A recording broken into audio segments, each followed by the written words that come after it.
And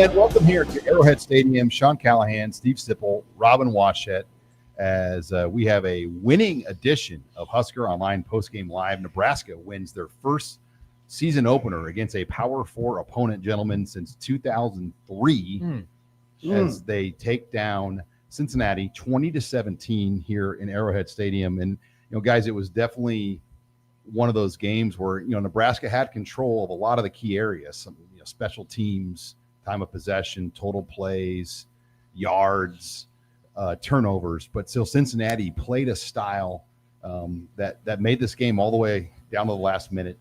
The Huskers close it out with a key turnover. Malcolm Hartzog picks off Sorsby to close out the game. In the first half, Vincent Shavers forces a fumble, and that also was a key moment in this game that helped flip the score to 13-3 before halftime. But nonetheless, guys, we've seen a lot of season opening losses against games like this in the past. They get one here in front of what appeared to be a sold-out crowd in Arrowhead Stadium. How you feeling, Big Horse? I'm looking good. Hey, well, first of all, I got to get to business. And by the way, what's that? What are you talking about? First of all, Zipline. We are brought to you by our official post-game beverage sponsor, Zipline. And by God, I'd love to have a Zipline right now. I would love to have a Zipline right now. Thanks to our title sponsor, Zipline. The official beverage sponsor of the HuskerOnline postgame live show. You can get it, by the way, gentlemen, in Memorial Stadium next week for that Akron game as Dear Old Nebraska Brew stadium-wide. But the business is, I will eat the crow, the Swiftie himself, Stephen M. Sipple, correctly predicted that Taylor Swift would be in attendance. It's her first public appearance since getting engaged to Travis Kelce. So you nailed it, Sip. I did not nail it. I just said I thought there was a possibility that she'd be here. Now we have one super chat already. Rob wants to say I'll pay $100 just to basically not mention Taylor Swift more than once. So is this our only Taylor Swift mention? It can be. That's your $100 mention right there. That's all we need to say. Unless somebody wants to pay more money for us to mention it. Yeah, that's true. It's kind of like a piano bar where you can just do the competing song requests. If you want to pay $101 to hear more about Taylor Swift, Sipple will gladly give you all the details. Yeah, I will. But this get to the game now. Yeah, we're talking about a win, and we're talking about a win in a close game. And you know how often that's eluded Nebraska in recent years. I don't know the stat, but we all know what the deal is. And they closed one out. And Sean, you mentioned they got Shavers, a huge forced fumble near the end of the first half. That was like a game-changing type play. I think that was key. I think Dana Holgerson's fourth down call on the touchdown pass to Dane Key, I thought that was a critical moment. And then Malcolm Hartzog made a huge play. They oft-criticized Malcolm Hartzog. Makes a huge play to close out a really hard-fought win. And the last thing I'm going to say before we go to Rob here, Sean, Rob, I thought this was going to be a hard game. The spread stayed at 7 all week. It moved down to 5.5. It moved down to 5.5, Sean. So somebody knew something. Mm-hmm. It was hard. I said all week this was going to be a hard game. Now I didn't know it was going to be quite this hard, but I knew it would be hard. Yeah, and there's a lot that you can nitpick about this game. The defensive line had some issues. We kind of worried about all offseason. The offense just didn't have much pop. Everything was dink and dunk. There wasn't much explosive plays. A lot of that had to do with the way Cincinnati was defending, but you didn't see that next step from the offense that you would have hoped. But here's the deal. I'm not going to sit there and focus on the negatives in a win like this, because so many times Nebraska has opportunity on this stage where you're on the national spotlight. You have a packed house of Nebraska fans that went through a lot of effort to come down here. Coming down a 3.5-hour drive was 4.5 hours for us. Some people that left a little bit later, it was a 6-hour drive. So people worked to come out here, and they packed this place. So it was almost a sellout crowd. The atmosphere was absolutely electric from start to finish, and for the first time in far too long, they were rewarded with the victory. This game, Nebraska was far from perfect, but you know what? They made the play when it mattered the most, and they won the game. They're 1-0 and have a great opportunity to be 3-0 when they open Big Ten play. And that is the first step for a program that's just figuring out how to win, especially win games like this. They did it. And I will take that over with some flaws over a loss any day. Sean? I'm trying to all right, I think I got the sound. We have about 10 minutes to get set up here. So are we good, Did Megan? people Just hear let me that know. eloquent? No, they heard you. Okay, I just was trying to make sure. Okay, we're good now, by the way. But They guys, hear our open. everything's been heard. Everything's good. All right. Other than the Taylor Swift part. No, I'm just kidding. But Darn. guys, the style that Cincinnati came out and attacked Nebraska, it took great patience by Nebraska's offense because they had an elite nose tackle in Corleone up front that did enough to make the run game have to work. And then they played that shell defense, which Nebraska knew they were going to play, where it was like 3 safeties high most of the game. And it forces you to throw underneath and be patient and take 6 to 8 yard strikes, make perfect throws. Because if Dylan was overthrowing and balls were tipping, the interceptions would have happened. And Dylan could have had a couple turnovers tonight. He was very, very fortunate to not turn the ball over at all in this game. But He didn't. That was the difference. The little details and give the crowd so much credit. There were multiple. How many false start penalties? 5, 4? For Cincinnati. 5, I believe. No, 4. 4. But 4. 3 of them pretty much were drive killers. So Yeah. the 12th man did play a factor, especially in the first half when it did feel like Cincinnati was kind of seizing control of the pace of this game. A couple of those false start penalties killed their drives. And, the Nebraska got the turnover to make it 13-3 at halftime. You're right, Sean. And, we benefit somewhat from sitting up high in a stadium like this because, Sean, you did correctly identify that the way they play defense is sort of unique. Again, 3 high safety. You can do this. You can play a 3-5 so effectively when you have a nose tackle as good as Corleone. Right. Now, Sean, and Rob, I would say this.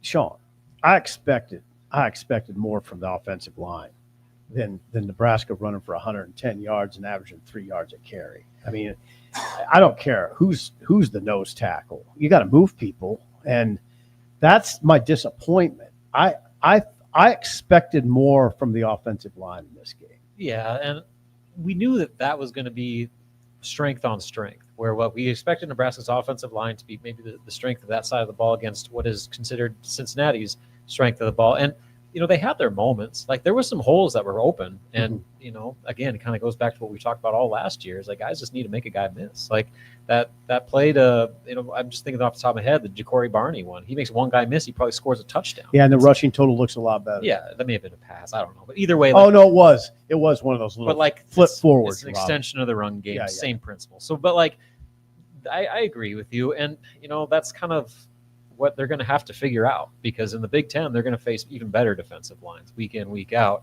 And if they struggle like this against Cincinnati, that raises a little bit of an alarm. But, Yes, it does. Again, Emmett Johnson cannot get enough credit for what he did tonight. I mean, he was their primary source of offense in a lot of ways with 32 total touches, Wow. career high 25 carries, career high 108 yards. And so while the big plays weren't there, I think his longest rush was like 16 yards or something like that. Yep. 17. 17. He grinded the whole clock out, though. Yeah, but I mean, like his running and ability to make a guy miss and get yards after contact was absolutely critical, because if there wasn't that, then Nebraska doesn't stay on schedule and you're facing these 3rd and longs where a lot more problems could have happened without Emmett keeping things at least in manageable situations. Key stats: Dylan Raiola was 33 of 42 for 243, 2 touchdowns. As Robin mentioned, Emmett Johnson, 25 carries for 108. Also had 7 catches for 27 10 yards. targets. I did think that both Isaiah Hunter and Dane Key were critical. Mm-hmm. Both had 6 catches, Hunter for 65 yards, Key for 51. But let's talk about the 4th down call, because they could have gone up 16-10 with the field goal, but you got the feeling the way Cincinnati had been playing that a 6-point lead wasn't going to do it. And It wasn't. give Dana Holgerson and Matt Rule credit there because that was a big boy call. Mhm. I mean that was not an easy call to make, to take the 7, but that was the difference in the game. Yes, it was. It was. Now, it looked like Holgerson kind of set it up, right? Ran it 2 times prior to that on second and third down, and then Key slipped behind the defense. I thought Cincinnati kind of cheated, attacked the run pretty hard, and then crashed down pretty hard. Key slipped behind him. Great call, great execution, by the way, by Dylan and Dane Key. So yeah, 20-10, and now 20-10. You think, okay, momentum. You got momentum. You got the crowd. You got everything. Then what happens though? Cincinnati marches down the field. Right. I mean, that was sort of inexplicable to me. I know I'm coming off a little bit negative here, and I don't really mean to. I think it's a good win, but you could have put them away multiple times. 13-3, 13-3 at halftime. You get the ball in the second half. I thought there was a chance to put them away. 20-10. You put your defense on the field. You shut them down. Maybe you go get a score. It's over. So I thought they should have closed it out early. They went for that 4th down, and it wasn't. They weren't in great. I mean, they gave Cincinnati then good field position after they failed to capitalize on that 4th down to start the third quarter. So again, like I agree, they missed on multiple opportunities. That game could have been a lot more lopsided. Should have been a lot more lopsided. Had both sides of the ball finished the job. Like there was multiple opportunities where the offense, they go down and score a touchdown. All of a sudden, you're looking at a 2-touchdown lead, and all the pressure's on Cincinnati. They have to get out of their kind of wheelhouse and then put the pressure on them. But they didn't do it. They would turn it over, or the drive would stall, or whatever it would be. And then defense, when they had an opportunity to close out the game, they would let Sorsby slip free on a scramble, and all of a sudden they're backpedaling a little bit. But the difference to me is, again, they finished. And I go back to that final drive. I'm standing in the tunnel watching the game from the sideline, and I'm just like, well, here we go again. They're going to find a way to blow this once again. This is going to be another instance where the opportunity was right there for them to get a win and have everybody feel good about the season, and they're going to absolutely let a victory be snatched out of their hands, and they found a way to do it. And this would have made I put so much importance on that because this is a team that is still trying to figure out how to win. And if you follow up the positive momentum you built up last year with a season-opening loss on this stage, that would be absolutely crushing. This would have been Colorado 2019. No doubt. When you had arguably that stadium taken over. Arguably worse. And there was 65,000 Nebraska fans. Yeah. That's a generous estimate. I mean, not generous. I mean, that's a conservative estimate. It might have been more. Yep. I mean, there might have been 3,000 Cincinnati fans here. Yeah, if that. Yeah, no, you're right. You guys are right. And there was a lot. Now, listen, this is what's going to happen. What we're doing is going to be happening all over the state. People are going to be sort of tearing this apart. They're going to but also enjoying it. There's sort of mixed emotions, right? The program is inching forward. I mean, it was critical, I believe, after the Pinstripe Bowl to keep the momentum going. Now you have a chance to do that. This gives you a chance to do that. It was hard. The Pinstripe Bowl was hard. This was hard. It's still a young roster, though. We talked about that this week. Youngest roster in the Big Ten. Yeah, Sean, how many sophomores and redshirt freshmen? It's like 80, 90 some, first and second year, a redshirt sophomore, freshman, redshirt freshman players. It's still a young team. You look at some of the guys that are on the 2 deep. There's a lot of young guys, 20 plus guys on the 2 deep that are sophomores and redshirt freshmen. So yeah, Rob's right. They are learning how to win. They won. They closed it out. And this is a power conference team, Cincinnati.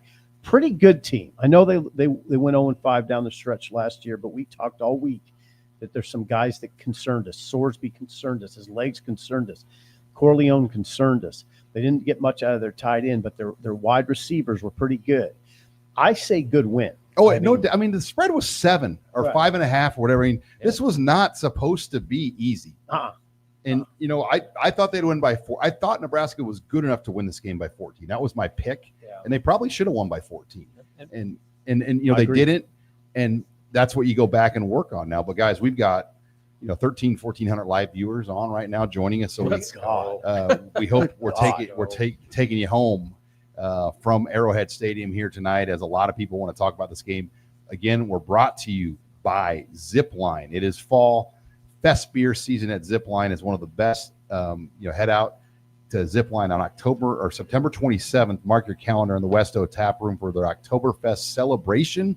There'll be food, live music, giveaways, commemorative glasses, and plenty of fun. Admission is free. Don't fight the downtown crowds and parking headaches.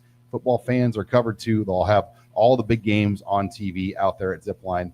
And we're also brought to you by Billings Group, a trio of financial advisors made up of Lance and his two sons-in-law, Josh and Nate. They're based in Salina, Kansas.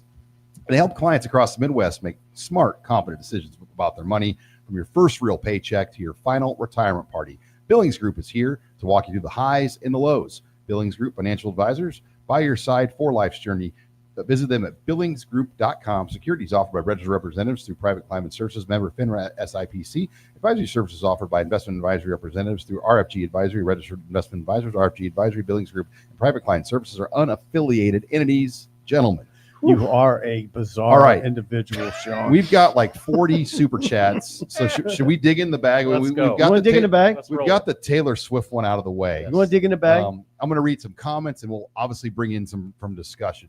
Sid comes in. Ooh, I better. By the way, Oh, yeah. I about fell into What? the Yeah. name traps here. I would Sid, say just call him Sid. and you give it away, by the way, when you do like a low ball $1.99. Like the $1.99 bandit is going to be out tonight, I think. Yep. But our punter is a beast. He's going to be great. Thank you, Sid. Hey, what do you guys think of special teams? Overall, I thought it was good. Archie Wilson. Keep calling him Archie. Archie Wilson. Was fantastic. I mean, he didn't have the booming leg. I think his furthest punt was like 41 yards, something like that. But he put 2 inside the 10, including that one on the final drive that made Cincinnati have to march the length of the field to win the game, and then had to make them use a bunch of time to get there. So 2 inside the 10, 3 inside the 20. I'll take that all day for my punter. The complaints I have were kickoff. Obviously, John Hole kicking it out of bounds. And the first one he might have missed too. I don't know if they Yeah. wanted to kick that opening kickoff that short. And so they were plus 8 or 3 on the return. They had that. Okay, so bright side, Cunanan hits a 52-yard Yes. field goal. Big time. I mean, I don't know this, but it has to be the longest kick a kicker's ever made in his first attempt at Nebraska. 52-yarder for Cunanan. Okay, that's bright side. Archie Wilson, bright side. Not so bright side. I don't know what they're doing on their kickoff returns. Why are they returning those kickoffs? Well, and look, Kenneth Williams, I'm sure, it's not somebody. 99% of Nebraska fans don't know who Kenneth Williams is. So it is surprising when it's like, oh, who's this guy returning the kick? Oh, and then he doesn't get past the 25 twice. And you put Dylan Royal on the 18 versus the 25. That is a big deal. I don't care. That's a big deal. It's lost yardage. You got it. It's like starting your drive with a penalty. It's lost yardage, right? And so if you're gonna run it out there, you got to get past the 25. Yeah, I'm not being hard on Kenneth Williams necessarily. Yeah, maybe a little bit because I just don't. I just don't think you return it. It should be noted that I believe Matt Rule after the game said that those were good decisions by Kenneth Williams to bring it out. So that's what they wanted him to do. He just didn't execute. Okay. All right, let's keep it rolling, gentlemen. Sea Husker. Wait, is that a bad one? Nope, I think you're good. Just making sure. Just slow down there, big horse. Could hear those Nebraska fans all the way down in Texas. I'd rather be celebrating an ugly win than a horrific loss. Progress will be made. Go Big Red. 100. And guys, this atmosphere was electric. I've been to a lot. I mean, it was almost freaky. It did not feel like we were at a Nebraska game, but we were at a Nebraska game. I mean, Easy there. I know what you're saying. It's Just- kind of touchy though, right? well, it's kind of a taste of like the reseat. I mean, this wasn't your traditional hierarchy of seating at Memorial Right, Stadium. I mean, right. this was I agree. what a stadium reseat might bring to Nebraska's game day atmosphere, where you're going to get more of a livelier, younger crowd It was rocking. in key stadium seats. You That saw a difference, yeah. Oh, The it was. parking lot was full 5 hours before kickoff. And what I like about the game day production here is they don't overthink it. And I've had this debate with you. Just play fun music and let people sing and dance and show it on the screen. I don't think we debate. Like, I don't think we debate at you all. don't need. We to agree with you. You don't need to overproduce a game day. No. Let people have fun, and that's what I enjoyed about this setting. It reminded me of going to Wisconsin. It reminded me of going to Minnesota. Yeah. Where you see people just have fun and make the and I thought they did a great job here at Arrowhead with And that. let's face it, I know people are gnashing their teeth a little bit, but that's going to happen all over the country after openers. Openers are Look rough. around the Big Ten. Nobody had a good opener. I mean, they had a bunch of narrow victories in that one. And look at Boise State. They just got housed in their opener, top 25 team. So this was a slow sledding week start to the year for a lot. Rutgers beat Ohio by 3. Minnesota barely pulled away from Buffalo. Wisconsin they needed a fourth quarter touchdown to win 17-0. See that? Against Miami of Ohio. That's So what I mean. like Nebraska's not the outlier here. Like everyone's kind of getting their feet under them. Kansas State was favored, and they lost Iowa And State. so, to be able to do these things in a win compared to so many years where they're trying to dig themselves out of a hole and there's just so much of a dark cloud before your season's even getting underway, that's the difference between learning from a win and a loss. Right. All right. Another 199 Bandit, Zappy. Defense closing out a one-score game. Amazing. Okay. Dustin Brown comes in with a comment. Great win, and maybe get rid of that almost always curse. A little disappointed with the big boys on both sides. Am I overreacting? I just think it's natural. Nebraska fans, what make them great is they know this program. They know the game. And, you have the right to have an opinion. And I think that's what you're going to see. People have an opinion. And look, it was game one, and there were a lot of new faces out there on the field, and there were moments where it looked like new faces playing. Yeah, there's a couple things here. I said I expected more from the offensive line. I'm not going to go back on that. Emmett was good, but he averaged 4.4 a carry. That's just okay. I mean, you can't sugarcoat that. Also, it was odd to me that they didn't use really a backup running back, guys. I mean, I thought, and I was, I got to eat crow a little bit too, like Sean. I had put a message board post. Big pregame report. Yeah, Mekhi Nelson. I mean, I'd heard he had a great August, that he was primed and ready. And he got 1 carry. 1 carry for no game. Isaiah Mosey was the only other running back. He got 1 carry for -2 yards. He had some plays in the passing game. Right. I don't know that you can keep. No, you can't. You can't keep going to Johnson 32 times in a game. We all agreed. He looked kind of tired by the end. legs I don't look blame him. He had 32 touches. Yeah, The next 2 weeks, Akron and Houston Christian, you better believe they're going to get the other guys going. They have to. 100, Have Sean, to. 100. Have to. You can't go into Michigan with Emmett Johnson as your only guy. Nope. You need more guys ready. Okay, Connor comes in. So has Dana just been lying about how he will use 4 running backs? Our D-line is just suspect. Small, go big red, 1-0. And look, I think we all thought going in the D-line was the question. They didn't touch Sorsby. That was probably, the pressures and the hits. But he is a hard quarterback to touch. Yes. But, man, he was good. Sorsby can really run. And almost, I mean. They should have run him more. That's what I was just going to say. I mean, he's 6'2", 235, and can really get up the field. And he's a veteran player. He's a junior. He has a good idea of when to take off. Yeah, he's tough. He's a tough kid. We knew it, though. Sean, that's exactly what I expected from him. Just a big tank. Well, he's fast. And he didn't. They said he wouldn't slide. He didn't. He Doesn't kind of. really He slide. kind of slided once tonight. Yeah, he slid one time. Yeah, and what was the other part of that question that he asked about? I can't remember. But like D-line and O-line. Yeah, the D-line and O-line. So Nebraska was credited with 1 QB hurry from Williams-Nwaneri. Okay. But they also had the McCullough play where he got in clear and batted the ball down. So I would count that as a hurry too. So I mean, they got some pressure, but I agree it wasn't enough. But again, it's hard against a guy like that because you can't overcommit to the pass rush because he'll beat you, and he did that a few times. All right, Kelly. The INT effectively woke up my entire house of sleeping dogs. Kyle. Good. I know it isn't March, but this feels very much like a survive in advance scenario. Now this team needs to work out its hiccups and prepare for Michigan in 3. And guys, we've talked about this. They haven't won a Power 4 opener since 2003. Think about how bad you felt after Illinois and Champaign, Northwestern in Ireland. Oh yeah, just Oh, gutting. Forget like us and even the fans. I remember that Illinois game, how angry the players were. Yeah. Almost, Sean, uncomfortable to interview. And they towed this thing towed that tonight. Yeah, it and they did. figured out how to get out of it. But the nightmare for me would have been like an Illinois feeling right now, having to do this show. And now, we've kind of bought about a month now to kind of get to Michigan and get some things worked out. I think about the players more, actually. I think it would have been very difficult for them because it would have turned pretty negative fast. It always does. And we've learned and this goes for any fan base, pretty much anywhere, it affects a team. It can affect a team. Oh yeah. And especially a bunch of college guys that see social media. Matt Rule talks about it all the time. He has to deal with it. It would have been difficult. And so, they stave that off. And you know what happens? They lose. So what if they lose this game, then all of a sudden you win the next two? Who cares? Like you're seriously, people aren't going to celebrate. So, all right, well, yeah, you did what you're supposed to do. Great. Now go do it against Michigan. So like you're basically spending a month trying to rekindle optimism and hope and good vibes around your program that are now still there because they won. But I want to make it clear.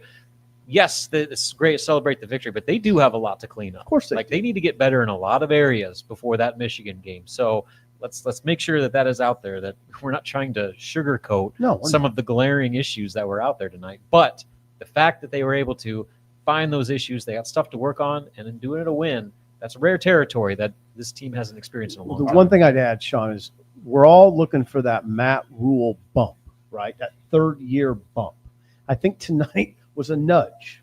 I don't know that you saw a bump tonight in the third, but you saw a nudge forward, and that's just take it. It was a tough game of tug of war where Nebraska just kind of pulled it over right at the end. I mean, right. That's a good. Sean always has the better analogies. It really pisses me off. Always nailed the Taylor Swift thing though. That's twice, but always gets me on the analogy. Ross comes in super chat with a message here. So much to say, but a win is a win. Can I give my beautiful wife Allie a shout out? Baby number 2 is coming tomorrow. Excited to be 1-0 and excited to add another Husker to the mix. Go Big Red. Congratulations, Ross. Yes, Ross. Good job. You're going from a double team to man to man. Let's go, Ross. Yeah, he closed one out. Lock in. Good job. Lock in. Scott's Tots, always a great super chatter here on the show over the last 3 years. Emmett had a fight for every yard. He was running into walls. The O-line was disappointing as the D-line, in my opinion. Now, I will be interested, guys, in the morning to go through the snap counts and see what they did at left tackle. Yeah, it was a revolving door because they really did play all three equally. I mean, they did. That was not a smoke screen. I mean, even when Pritchett had that costly false start, that was a 4-point penalty. He started the second half.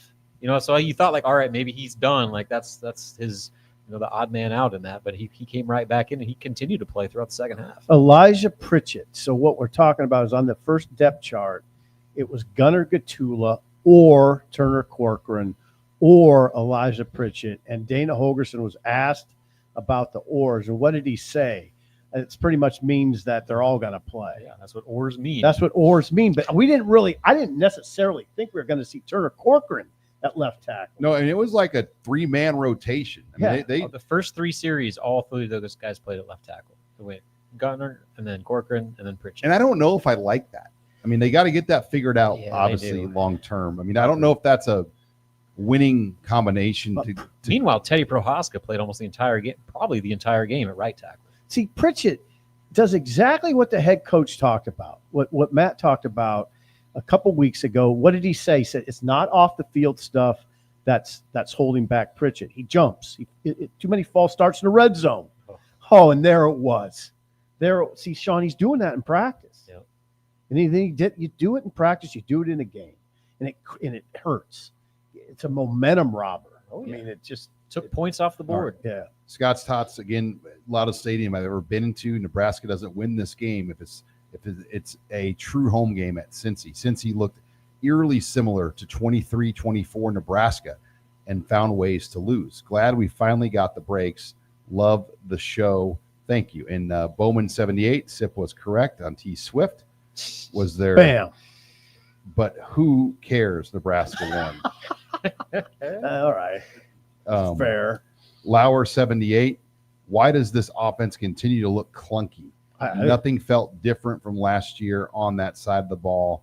Should we be concerned? And again, I think it was how Cincinnati played Nebraska. The style they played, it was going to take somebody to force a missed tackle and allow a play to break because nothing was really going to be free down the field. There was not a lot of just deep shots. No, the one thing that you identified during the game that and I'm just going to keep pounding it at you guys. The thing that you combat, and you said it, Sean, during the game, if they're playing 3 high safety, you got to run it. And you got to have an effective running game. And just go downhill. Right, go downhill.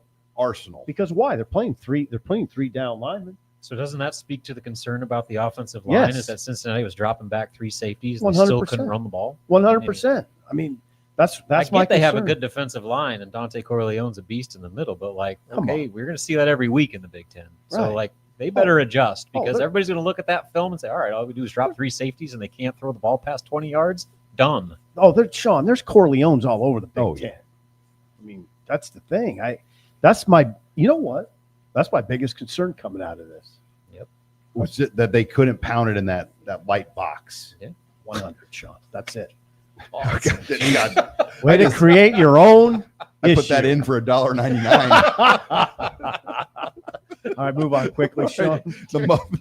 Move on quick. The Muffin Bandit comes in. Yeah, Too perfect. many negative super chats. We are actively seeing the close losses become close wins. What's wrong with you? First game of the season. It Let's will grow up. improve. Have a safe trip back. Thank Thanks. you, guys. Let me get one more in here. Let's Please. see. From Hugh. Hugh, you about got me there. Yeah. He's back. Hugh's back. He's back. Big friend of the show, Hugh.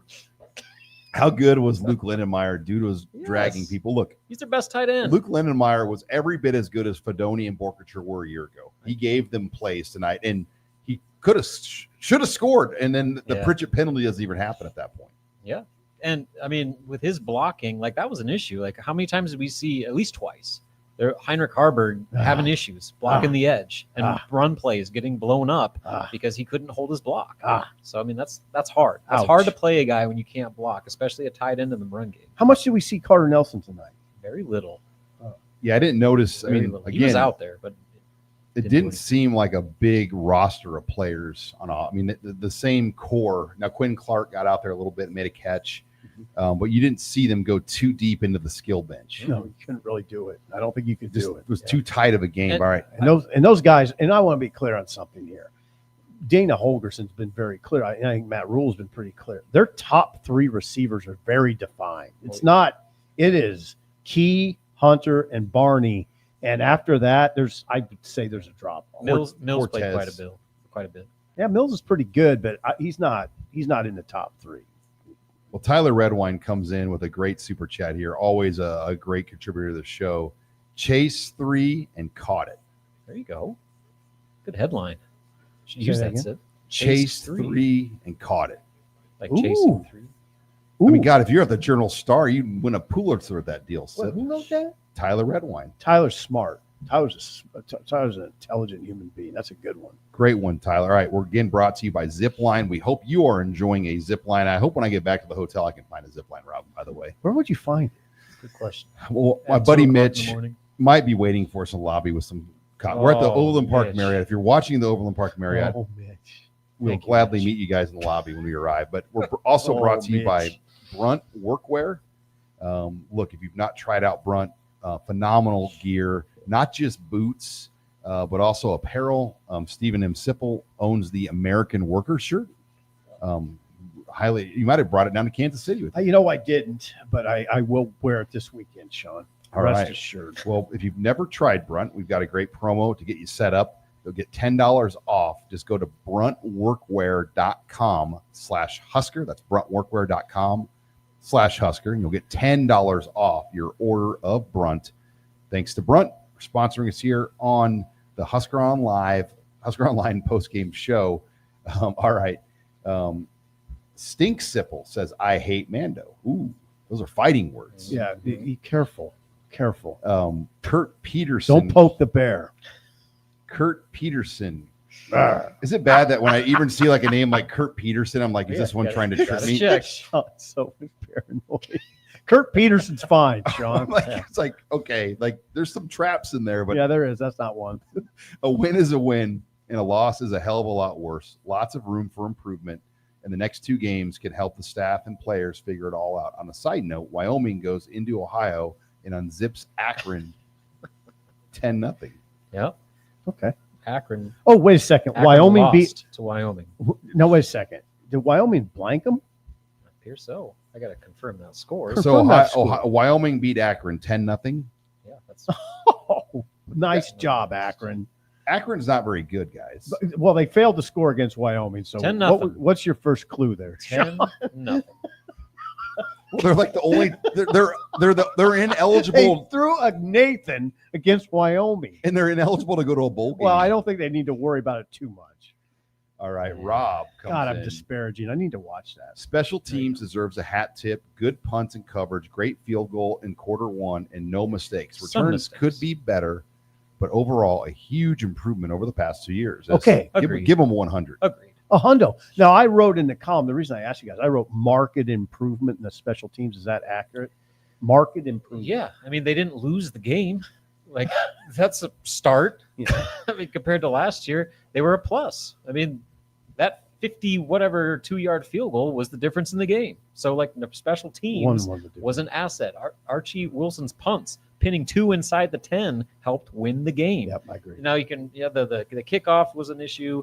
The returns were non-existent, but like there was none of that like crippling blocked kick, muffed punt, anything like that we saw pretty much every week last year. So yes, market improvement from last year. So Sean, you noticed John Holt kicked that ball to the sideline out of bounds, and then they went to Cunanan. And Cunanan started nailing them through the end. Now we didn't see Alvano. No, there wasn't a travel roster. I would assume Alvano traveled and dressed, but I don't know that, Robin. I didn't see what they ended up taking. Yeah, I didn't see him, but I know they were taking 80 some. So 80, 6 more than normal. And even in warmups, I only saw 3 quarterbacks going through the warmups.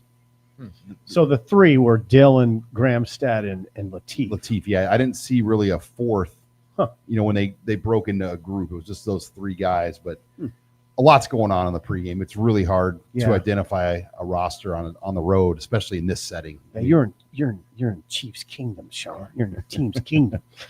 All right. You were looking at Kelsey and Mahomes, and who else was down there? There were a few other guys down there. I mean, honestly, they were in street clothes, so it's hard to identify. But it was a reunion of Chief players. And was Chris Jones down there? I mean, Andy Reid greeted Nebraska when they got here yesterday. It's very nice. Josh comes in. I think we handle business over the next 2 weeks, but that Michigan game is looking less and less friendly. Thoughts? Look, guys, I want to see Michigan. Yeah, let's see what they look like. But the O-line of Michigan, they're going to be good. And the D-line's probably pretty good. And they got a mobile QB. Yeah. The lines. Guess what? Nebraska's got a whole month. Well, yeah, a whole month to get ready for that game. All right. Josh, question I keep coming back to is this Cincy team better than Colorado team from last year? The line play kind of seemed like it, but solid crunch time win when it mattered. Look, they didn't have Travis Hunter, though. I mean, right. That Colorado game was just different, but they were better on the lines. I think Cincinnati was better than Colorado. I do too. Lines. I do too. And they were well coached. I mean, Cincinnati, they didn't. I mean, obviously they had the turnovers, but they made Nebraska earn everything they got tonight. And I thought they played like a team that badly needed a win because they did. I mean, Satterfield Scott, their head coach, is 8-17 now. He's under fire. They needed this win to get their fans going. It's not, the fan base is not excited at all right now. And with a win here, it would have gotten them excited. They didn't get it. It knocks them back. It does. It's a I'm going to say a crushing win or a crushing loss for Cincinnati. Yeah, this is like, for them, this is 2021 Illinois. It is. Sean, that's what it is. Like, that's how they left Arrowhead tonight. Yep. It's crushing. I feel bad for him. Nels in Montana. Nels, a good friend Big of super mine. chat, $50 super chat. Nels is a great man.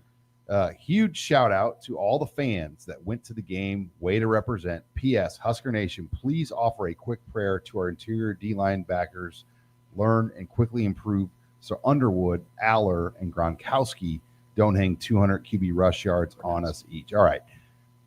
Yeah. Dear Lord, please look down upon our Nebraska's D-line and linebackers. R.I.P.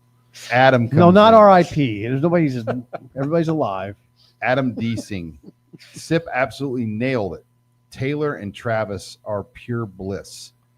What's the confidence in the running back room moving forward? Also, thought special teams was solid tonight. Feel like this can help us win a lot of games this year. They got to find some. I mean, here we go now.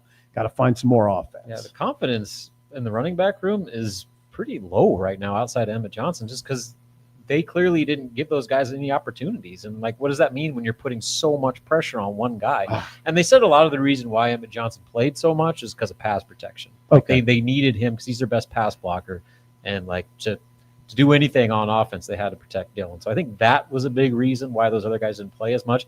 But they have to get more. Like this again, we talked about it is not sustainable to have that big of a workload on Emmett Johnson. No, and I got to be clear. I was wrong on Mekhi Nelson in the pregame, and I thought. I mean, I had heard excellent camp, getting better at protection, runs hard into contact. I thought we'd see him. I thought Sean. I thought he'd get 10+ carries. I was wrong. Just a different kind of game, I guess. I mean, but you're right. You're 100% right. Against Akron and against Houston Christian, you have to see Nelson and Mosey. They have to get a little. They got to get their feet wet. You have to get them in there. Yep. All right, Randy. I think winning a close game will pay dividends. Nathan comes in a bit ugly, but that is the kind of game we would have lost in years past, and they found a way to win. Sip, can I get a 1 hundo on that? Hundo 1-0 and on to Akron. Akron. And Malcolm. I tipped my cap to Malcolm. He's had a. I mean, he takes a lot of guff. Well, that drive, I mean, he got beat on a route for a first down, then gave up a pass interference that put him in field goal range. Was that him on that interference? Yes, it was absolutely. And by the way, 1,500 plus joining us still at 145. Insane. Whoa. You guys are awesome. Is that? Yeah, thank you. That's guys. a good number. Is that people driving? I mean, I'm sure it's a combination of everything. Yeah. I talked to, there's a lot of people that were planning on heading back tonight that were going to check us out. We're carrying people home tonight. We're getting you They're home. in the dark drive back home. We're helping you get through this. We're in the press box still, and we're watching an army of people clean the stands. It's quite an army they got over there. Yep. Guys, getting down here today, I left earlier, but it was a white knuckler. I mean, it was for the folks that kind of had the plan, like, hey, let's leave at noon and kind of get in here at like 4. I mean, we left at 10:15, and it was probably a little too late because it was getting backed up when we left. So I heard it described as a fist fight to get down here. Kind of was. Rob, Sean, you'd be proud of Rob. He was very patient. You never raised your voice. no screaming, very little swearing. Did you get a lot of right lane warriors? Yeah, there was some. There was some right lane. Well, just, I mean, you're in the left because you can't get anywhere. Then you get these guys that just zoom up the right. Well, and we were stopping so much. Like, we came to a complete stop on the interstate probably 4 or 5 times. And so I'm giving some space so I don't have to slam on my brakes. And anytime I gave space, some dude would zoom in front of me. He's like, all right, well, you saved yourself 5 seconds. Congratulations, bud. But I would say this, worth the trouble. I mean, that's what I would. No, this was I hope, I don't know when this could ever happen again. And Dannon hinted that he's been in talks with an SEC team for a future non-conference series on his radio show this week. Mizzou? How about Mizzou if it set up where Nebraska had 7 home games and they could play the neutral game here? The only thing I don't like about Mizzou is you wouldn't get the Nebraska takeover. Oh, yeah, they'd have some fans. Oh, they would have half the stadium. It would still, no, I wouldn't say half. You don't think so? Especially, Mizzou. Yeah, but it's Missouri. Like Arrowhead's going to want Nebraska back. Yeah. This was fabulous. It was fabulous. Nobody travels to neutral site games like Nebraska. And the tailgating was exactly what we thought it was going to be. I mean, it was awesome because normally 5-hour party at Memorial Stadium, you can't park this close to the stadium without being a major booster. And this was the first guy in line got the best spot. The common man's game. Whoever in the chat earlier said the fans deserve a lot of credit for this win is 100% correct. The momentum in the energy of the fan base is worth something. It's hard to it's an intangible. It's hard to quantify it, but there's no doubt in my mind it matters. And if nothing else, it puts pressure on the program to win. You don't want to let these people down. And even if you don't think of it that way, intuitively you think of it that way. Subconsciously you think of it that way. Mm-hmm. You can't let everybody down. It had been too much, and I think that pushes a team. All right, Patrick comes in. 1-0 is 1-0, but overall it felt like a C- game from the Skurs. Pros, we have a complete special teams unit. Cons, no true downfield shots to wide receivers and lack of pressure from the front 4, but nonetheless 1-0. And we address this. Three high. When you play 3 high, the way Malcolm Hartsock picked off that last ball, you're putting Dylan at risk on those all the time. Okay. But Sean, here's the question for you. Now there's a blueprint. Yeah, but not variations of it. You know, it won't be a 3-3-5 all the time, but teams will back those safeties off. This is what Cincinnati does, though. And Matt Rule said they run the Iowa State defense. I mean, Michigan's not going to come out in this. No, but they can back their safeties off. If you can't run, you can't, and you don't bring those safeties that's up. the big key. Like it's the same. It's the same issue. The deep shots will come if you make teams have to respect your run game. Right. And when you're averaging 4 yards a carry with one guy doing 99% of the work, that's tough. Sean, I'm not suggesting that teams are going to play a 3-3-5 all the time. They don't do it. Hardly anybody does. But they're going to back those safeties off. But like, imagine like a Tommy Armstrong-led offense with Rex Burkhead and Amir Abdullah. Couldn't do it. With the box they saw tonight. Couldn't do it. They would have destroyed it. No, yeah. Cincinnati couldn't play that. And then they couldn't play that. Changes everything up. And that's where obviously Nebraska's got to, get better, as you said, in that area. Josh comes in. EJ was the only good running back with positive yardage. Caveat, it was week 1. Got to find a way to make bigger, more accessible running lanes for our backfield. Yep. No doubt. Ryan, what happened with Sierra Wright? Nowhere to be found tonight. Hey, what was that? I mean, that's a good thing, right? They threw the ball for 69 yards. Well, did Donovan Jones replace Sierra Wright? I mean, he was in the game on the final series. Donovan? No, or Sierra? Sierra Wright. Okay, so because Donovan did play. Yeah.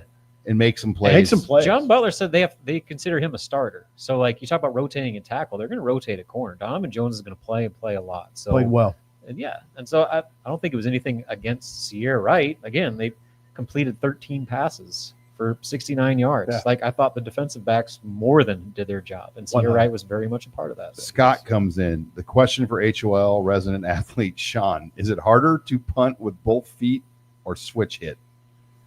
What's that mean? He just wanted. Do you think it's harder what Wilson did tonight, punting with both feet, or switch hitting in baseball? Oh, what do you think? I think it'd be harder to punt.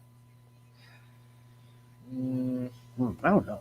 Switch hitting's hard. Hitting a baseball is the hardest thing to do in sports. Yeah, I'm going with hitting a baseball. I've been watching a lot of baseball, Sean. I don't know why that guy referred to you as the resident. What was that? Resident athlete.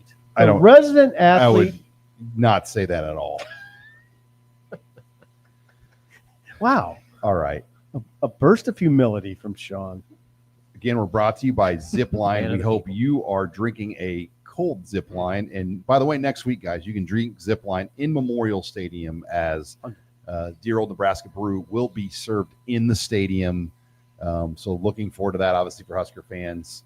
And they also are going to their red label IPA, Robin. Not the green label. Red label. They've got a special football season red label IPA that will be served in the premium seats, but also you can buy that in stores. So look for that in stores as well. And we're brought to you by Mando. And it was a hot, sticky, muggy day, as Matt Rule said. But my guess is Coach Rule was not wearing Mando.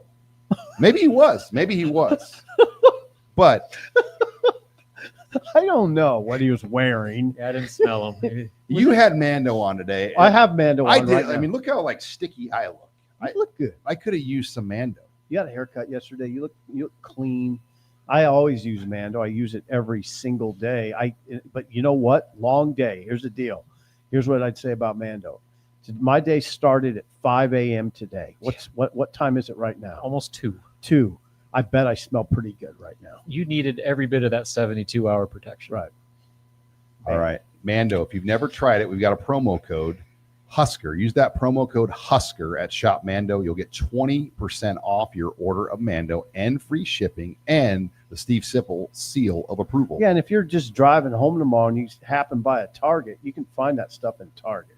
I know that because that's where I get it. So order online, get the discount, or like Sip said, you can buy it in lots of different stores as well. Thanks to Mando, a longtime sponsor here now of the Husker Online show.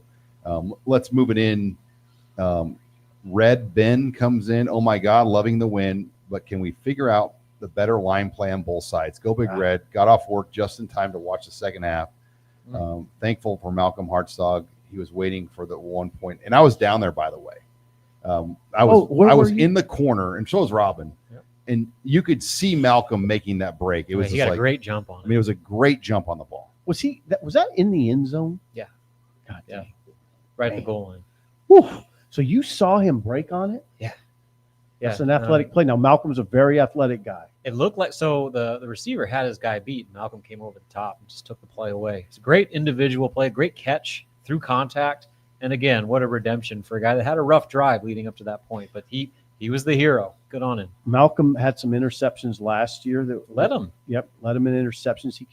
He obviously can catch a ball well, which is obviously beneficial to a DB now remember Sean Malcolm, wasn't he a late addition to that class? Summer No, Eric addition. Chenander, he was not a summer. They found him in December. And Chenander went out and watched him, and it was kind of was not a summer. No, Malcolm Hartzog? No, he was a Mississippi high school recruit. Well, I know that, but I thought he committed in the summer. No, he was a late take. Okay, Stay in your lane, Mr. Sipple. I thought I was in my lane. I covered his commitment. Stick with Swift takes. Yeah. Swifty over I here. could have sworn I wrote that story at the Journal Star in the summer when he committed, but whatever. No, they went out and Stay in my lane. saw him play, and Chenander went and watched him. They took his commit, and he was kind of a random later take. Yes. That ended up panning out, but longtime friend of the show, Jay Swizzlesticks, not bad. There he is. For new coordinators. Nebraska won. People will overreact, but this team will be pretty good this year. How much do I have to donate to see Sip skydive into the Michigan game? Oh God. You really want a number? It's a lot. I mean, It's a retirement number. Yeah, it is. It exceeds $1 million. Let's put it that way. Or at least cover the funeral. Yeah, That's right. I don't want everybody to have to cover that. Yeah, thank you. Caden comes in. I am glad we won, but what the effing hell was that? Okay, thank you, Caden. Yeah, okay. Well, you got you. I Anita, think we get his sentiment. Oh, here we go. I'll say this one. I need a bath.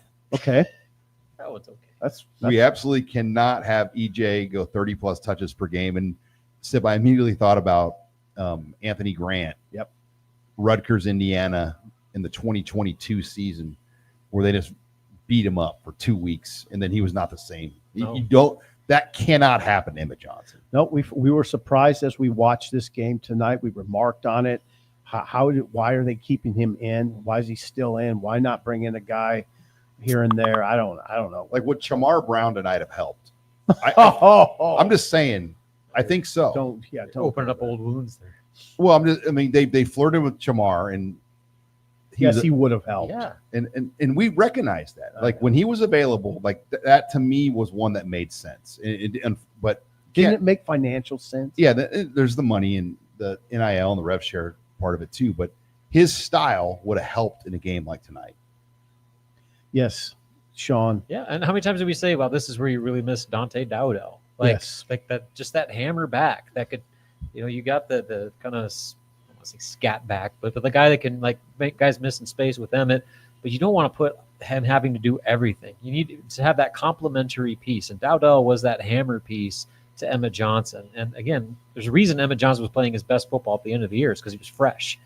This will not be a fresh running back if he's touching it 30 times a game. They have to be having that conversation, right? Oh yeah. They have to. That's a critical thing right now. I mean, going into the rest of the year. Like, All right. they've got to find an RB2. A lot more to get through, guys, here. We got nothing but time. Sodak Marketing. EJ equals Anthony Grant 2.0 with carries like that. And it's a beautiful thing when special teams doesn't poop their pants on live TV. I can say that, right? Yes, you can. You're good to Poop go. your pants? Yes, you can say that. Take the W, and looking forward to next week. Throwaway one.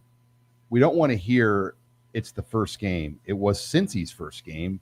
He called them Cindy's first game. Cincy? He called Cincy Cindy. I got a kick out of that. Sorry. First game, and they were making open field tackles. This team looked too similar to last year. Alex, what are your thoughts on Dana throwing the ball deeper than 9 yards? I think we hit on that. It had to do a lot with the looks that Cincinnati played with the high safeties. Mhm. Crypto King, I don't understand how some here in the chat can trash the Huskers after a win versus a Power 4 team. Shout out to Andy Harris in the chat. Yeah, I mean, I don't want. I'm not going to trash a team. No.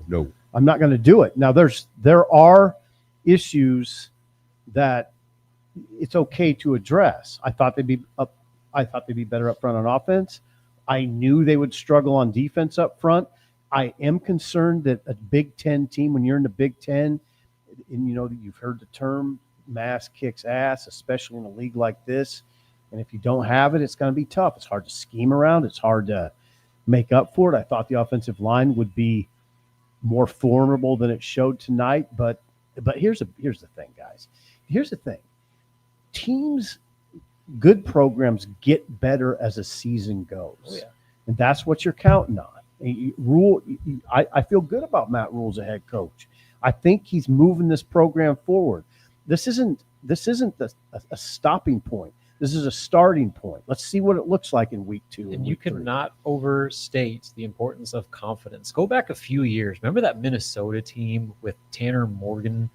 They barely beat a bunch of middling FCS schools, low level schools, but they won. Ball State. Yeah, they barely won. And all right, these guys are garbage. And guess what? They just kept winning. They ended up winning 10 games that year because they believed. They found that ways to win, and they believed going into every game they were going to win. That's, again, where I put so much value on Nebraska learning all these lessons and identifying all these flaws in a victory, because so many times they've had to figure out these things in a loss, and then the panic starts to set in, the pressure starts to build about trying to fix all these things. Now you at least have positivity, you have good vibes because you won the game. As many flaws as there may have been, you won. All right, Damon Gaming, Nebraska could stop the run when Van Poppel was in, but he didn't seem to play much in the second half. Not sure what Butler was thinking. Great win, though. And look, we'll have a full audit of that on the snap counts and the numbers. It was really hard from where we sat to see jersey numbers. We are very high up in the press box. So we saw enough, though. I mean, you could now late they were playing Jalen George. It seemed like he was starting to play more later on. Van Poppel was playing a little bit. Winery played a lot. Lenhart obviously played a lot. Davis. Excuse me. Did you say Keona Davis? Oh, Keona Davis obviously played a lot. He went down late, but seemed okay. They're not very big. We knew that, and that's going to be something to watch. They're going to rely on their athleticism. I thought Winery looked pretty good at times. Yeah, he got moved out of there in the run game a little bit, right? Yeah, some of those edge runs, he had some issues. Yeah, he got moved out of there, and they put McGahee in, and he kind of struggled a little bit. Yeah, he over pursued, didn't keep his edge, and led to some big runs. Yeah, they're looking for answers, and you know what? But here's the thing, Sean. There's a lot of teams in their opener that come out of it looking for answers. Nebraska won't be the only one. No. I mean, two of our biggest concerns going into the year were what would the interior of this D-line look like with what they lost, and do they have enough at running back? Well, you know what? Good point, Sean. We talked about it all off, and we're talking about it right now. Right. So we shouldn't be surprised because they lost Nash, Ty, Jamari on the D-line, and they didn't really up in terms of what they did at running back. They didn't go out and get an adequate replacement. I'm glad you said what you said, so I'm going to reiterate it. We talked about those things all off season. Worried about the D-line, especially the interior, and we said the two vulnerable places were the D-line and probably backup running backs. And you know what? There it was. Uh-huh. So give yourself some credit. They got by with it tonight, though. It worked. They worked around it. Alex, the play calling felt pretty good in the first half, and then it felt like in the second half it was stagnant. Why not take the shots deep? And I think a lot of people want that. And again, the way Cincinnati played, there just weren't deep shots there. You got to come on. This is what's got to happen. You got to get Mekhi Nelson going. Run the ball to set up those deep shots. You got to get him going. That's your answer, right? You got to get something else to complement Emmett Johnson. Exactly. And you got to bring this. I mean, listen, I'm not Andy Reid, but you don't have to be Andy Reid. You got to bring the safeties up. If you're gonna get Key and Hunter loose, obviously Cincinnati was worried about that. And you're gonna get Ja'Cory Barney loose downfield, and you're gonna get a guy like Carter Nelson down the seam or Heinrich down the seam. If they're playing three high safeties, that's not happening, right? No, because they're not letting you get by them. No, you can't. You're not gonna. So you have to draw safety up. And I mean, they were damn near back in like punt formation at times. I know, and there are three. That's the beauty of sitting way up here. You see that so clearly. There was one time where Nebraska was like on the 25, and they were at midfield damn near. I mean, it was like, yeah, you're not throwing over those guys. No. And that's respect for Isaiah Hunter and Dylan's arm. Yeah, and Dylan. It's respect for Dylan's deep ball ability, and that's what. Hey guys, it's not like, I mean, people are going to try this all year on Nebraska, so you got to figure something out. Nick, thank you for the big super chat. Appreciate that, Nick. Thanks, Nick. Go Big Red from California. Alex comes in. There is nobody behind Emmett. Could be a long-term problem. Well, I don't know. I don't know that. How do you know? We need the next 2 weeks to really kind of help develop that plan. I'm telling you, everybody, there's guys I talk to that say Mackay can play and Mosey can play. Well, Dana's talked about Mosey and Mackay at length, right? So where was it? We'll ask Dana this week. Jacob, Nebraska hasn't made a play to win the game on the line in probably a decade. And he's probably talking about like that kind of game-ending sack. Yeah. The big pressure on Sorsby that maybe would have kind of just blew this place up if Nebraska would have been able to stop that fourth down with a big play. But they got to play. That's progress as a team. They didn't shrink like they used to. Also, shout out to special teams. They made a difference. Thank you, Jacob. Malcolm. I'm glad you guys. So you guys were right down there. Yeah, right in that corner, right down there. You saw him break on it. Yep. Nice. They let me. I somehow got through. Yeah, they did not let me get through, so I had to stand in the tunnel like an amateur. I just kind of a schlep. I just kind of gave the head nod and kept going. You know what? It's the old adage: if you act like you know what you're doing, people are not going to question you. Squilly comes in. Sip, and you and Robin have to drive to Larson Motors after the game as part of the show. I thought you said you would get us to Nebraska City and not start there. All right, Sip, perfect timing for our next ad. Not only are we brought to you by the official postgame sponsor, Zipline, of the HuskerOnline Postgame Live, our beverage sponsor. Who are we also brought to you Larson Motors, and a lot of people just whip by Larson Motors on the way to Kansas City, and you'll be whipping by them on the way back to Lincoln. Maybe stop in. I mean, it's always there's never really a bad time to check out cars. If you're looking for a new Chevrolet, GMC, Hummer, Ford, Chrysler, Dodge, Jeep, or Ram, it's really never been easier to stop into Larson Motors. So how about starting your new experience today or tomorrow at LarsonMotorGroup.com. That's Larson with an O.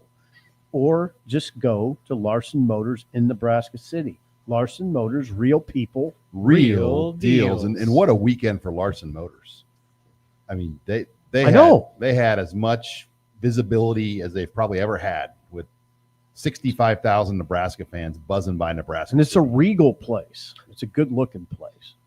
All right, KDMC comes in. Nebraskan currently living and working in Kansas City. Great seeing all the Husker fans out today taking over. So relieved Nebraska got the victory in front of KC royalty, Mahomes, Travis Swift, etc. And guys, let me tell you, at lunch, I went to Q39 and John went to Q39 right by the hotel, rubbing our face. And it was completely packed of Nebraska. And that was my understanding. All the key barbecue spots were like that at lunch today. All of them. Me and Rob went to Panera, and there's no Nebraska fans in there. There's nobody in there. I mean, a couple guys doing work meetings. I think there's a guy selling insurance to a lady in there. Depressing. It was quick. He was quoting her. Did you go to Panera in St. Joe's? No. Or right by the hotel. You probably wanted to know. We didn't have a lot of time. We had to get out here. It was good. I'm not disparaging Panera. I had a good sandwich and the macaroni. It did the trick. Yeah. All right, Tyler comes in. The defensive line looking small. Are we hanging in the Big Ten? And that kind of remains to be seen. We'll see where that goes. Sips Mando stick. Yes. Going to need a deluxe box of Mando for how much I was sweating at the end of the game. Can't wait. You're fine. Just get some Mando. Not be productive at work tomorrow. Get the spray. That's what I'd really recommend. Spray that. It's body spray. Let me ask you this: do Nebraska's players go to class tomorrow? Ooh, they're back. They left tonight. So yeah, they'll be there. They're back. So, Sean, you said they flew back. Yeah, but those buses, when I got up here at like 12:40, they weren't even out of the lot yet. I mean, they're going to be lucky to get home at 2:30. Ooh. My guess is Coach Rule might be listening to us on the plane. What's up, Coach? It's kind of scary. I don't know if you'd go to class or not. I mean, if I had the choice, I probably wouldn't. But I was also a C student. So. Hey, you know what their GPA is? The Nebraska 3.4? football team Yeah. GPA is 3.42, something like that. It's the highest it's ever been.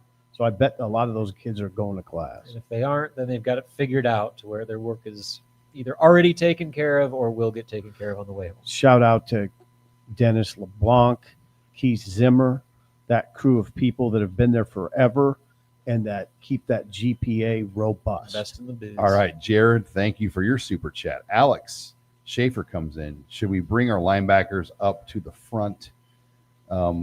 That's hard to say. I think every game's going to be different how they do that. Chris comes in. Did Cincinnati bring their band because they needed fans in the stands? Those are like Love the show. 95% of the Cincinnati fans I saw. What? It was funny.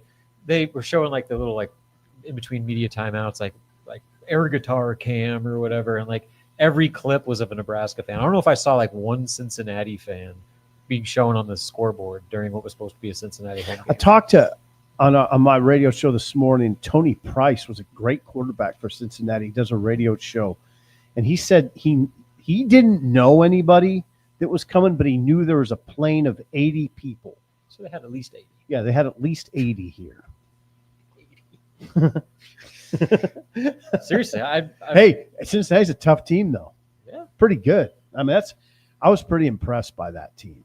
they might give the Big 12 some problems. Let's see what they do against Kansas in week 4. Mm-hmm. John, they play Kansas in week 4 in Lawrence. I'll be very interested to see what that looks That's like. kind of crazy. They're basically in Kansas City for 2 games. Yep. When you think about that. But Slaughterhouse Sports comes in. What did you think of the 6-minute drill at the end? If Dylan doesn't get the sack, I think the offense ends the game. I like that final drive. But Matt Rule complimented Dylan for taking the sack, though, to force Cincinnati to use the timeout. Is that right? Sack is better than throwing it away and stopping the clock. Burn that timeout. I was frankly disappointed they weren't able to close out the game on offense. Yeah. I mean, see, this is when I don't know. Well, I'm going to say this. I think the standards have dropped here too much. Not Matt Rule standards, not the program standards, fan standards. You should have a team that can salt away a game on the ground. The fact that we don't clamor for it, I don't understand. You see what I'm saying? Offense should have ended that game. Yeah, and they were on their way. I agree with that. I mean, they were, but then they to got midfield. stopped. They burned 5 minutes off the clock. Like that was setting up to be the perfect game closing drive. And Keep it rolling. They didn't finish it. Keep And it rolling. You know, they didn't finish it on offense. They finished on defense. A lot to be worked on. I mean, I've watched too many teams here in recent years where they had a shot on offense to close it out and didn't do it. I don't know. They just got more growth to go. That's what it is. That this program it's growing. It just needs more growth. Slaughterhouse Sports. Do you think Isaiah Hunter is our wide receiver 1? And look, I think it's debatable. I think Dane Key and him it's 1A, 1B to me right now. They both had 6 catches and a touchdown. Okay. Hunter caught 10 of his 6 targets. Dane Key caught all 6 of his targets. Okay, now see, there's some things we need to acknowledge, and we said going into this game, their top 3 receivers are very clear. It's Key, Hunter, and Barney. That's what happened. We knew the defensive line could struggle. It did. We knew the running back situation was a little suspect. It was. There's a lot we shouldn't act surprised, is what I'm trying to say. Yeah. So I mean, is Isaiah Hunter your 1 right now? I don't know. Key? I think they're pretty equal. It's pretty close. Because Dane Key's 4th down touchdown catch was huge. Again. Hunter's touchdown catch was huge. So yeah, Hunter had a huge one. Hunter's a little more explosive, is what I think. Is that you see that? I mean, he had the touchdown. He had the longest play from scrimmage, that 4-yard catch where it was a jump ball. He just went up and got it. Like, it's pretty there's explosive. something to be said for having a guy that can do that. all right, Hudson. I am so proud of Malcolm. He could have held his head down after that holding call, but went to the next play and got the pick. And also, Pritchett with the false start and giving up the sack was disappointing. And I didn't know he gave up the sack, evidently. Hey, Malcolm Hartzog is a gamer. I mean, he keeps coming all the time. Yeah, he's got some shortcomings. He's short. He's 5'9". I mean, but he always plays hard in that, and I've always appreciated it. And there's not a better ball hawk or a more proven ball hawk in that secondary. Right. He's what he playing did for a last reason. year. Now he leads him again in interceptions. I mean, he's playing for a reason. All right, Robin, say this. I'll say the first name, you say the last name. Hugh. Yas. Can't. I'm Walter White. Say my name. Drew Sokup. And I saw Drew, actually, a former football staffer at the hotel. Okay. It was great to catch up with Drew this afternoon at the Marriott. Culture change in 2 plays. Hartsock gets called for the defensive holding. The very next play, he's mentally tough to bounce back and make the game-winning INT. Great point by Drew. There's, again, to reiterate, 3 huge moments. Correct me if I'm wrong. 3 huge moments. Shavers forces the fumble. Yeah. Huge. I mean, it swung the first half, right?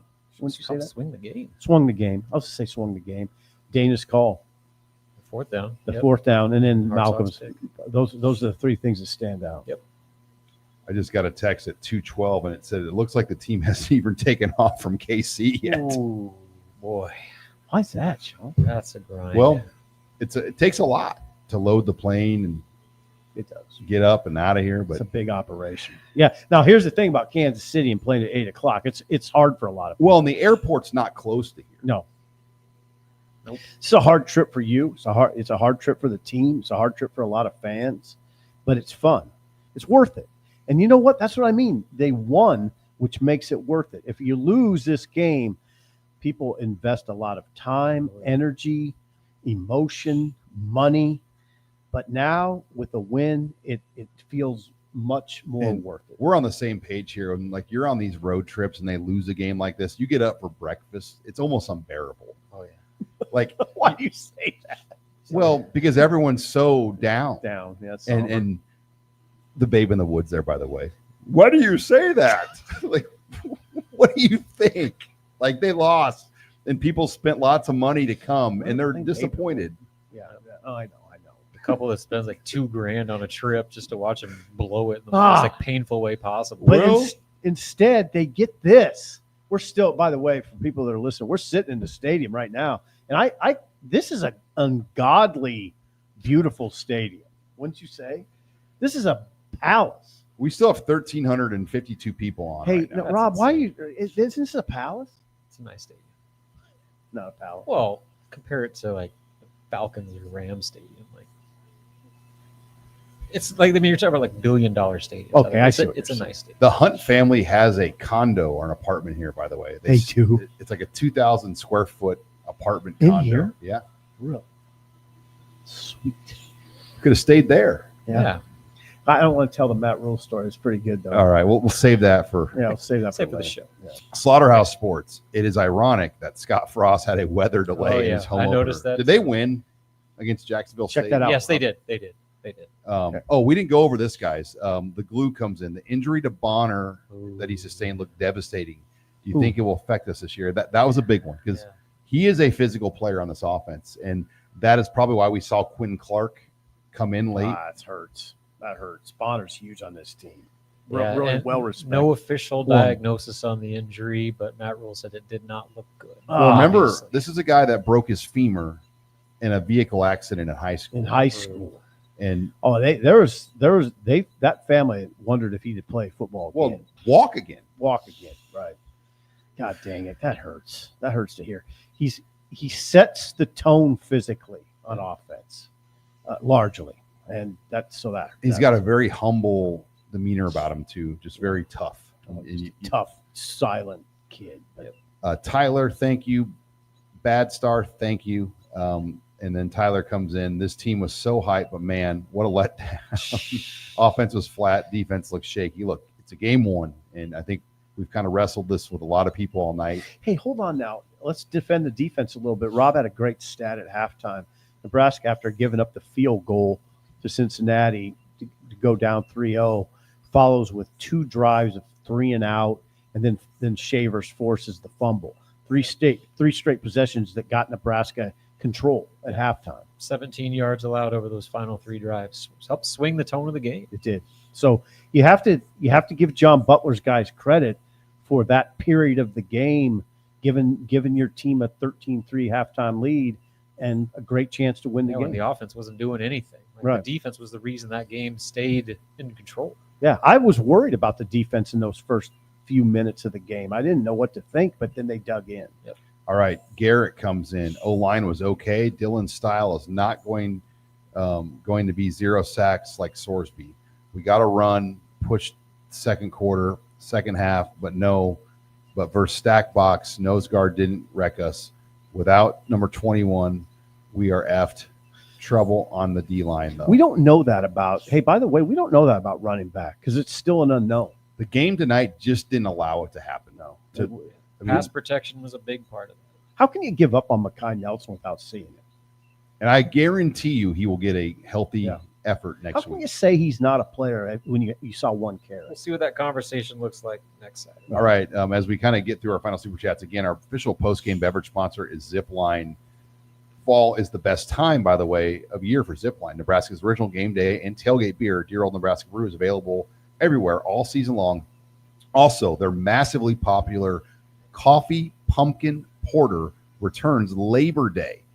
Don't let the name fool you. It's no pumpkin spice latte. It's a rich and smooth coffee porter with just a touch of pumpkin at the finish to get you in that fall spirit. Every drop sold out last year by early October. So we are making twice as much this year. Again, that's at Zipline. Thanks to Zipline, the official postgame sponsor here of Husker Online Postgame Live. Dre comes in. Do you guys think Cincy played dirty on D? They are constantly diving for knees.